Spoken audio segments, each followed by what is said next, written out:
అమ్మ డైరీలో కొన్ని పేజీలు.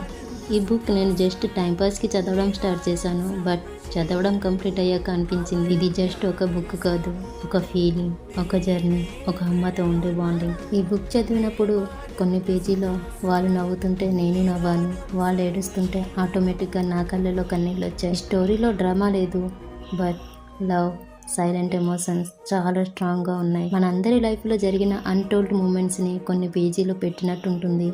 ఇంతకీ ఈ బుక్ని మీలో ఎంతమంది చదివారు? మీకు ఏ క్యారెక్టర్ నచ్చిందో ఆ క్యారెక్టర్ నేమ్ని కమెంట్ చేయండి. ఈ బుక్ నుంచి మీకోసం ఒక చిన్న లైన్. ఒకరిని చూడాలి అనిపించడం వారిని చూడటం కన్నా బలమైన భావన. కలిసే వరకు ఎన్నో ఆలోచనలు, ప్రణాళికలు కొద్ది కొద్దిగా మొదలై చాలా ఎక్కువగా తయారై మనతోనే ఉండే ఆలోచన. తలచుకోగానే పెరిగే గుండె వేగం, కలిసే వరకు కదలని కాలం, ఎదురు చూసిన క్షణం దగ్గర పడితే మూట కట్టుకున్న మాటల్ని పెదవుల కన్నా ముందు కళ్ళే చెప్పేస్తాయి.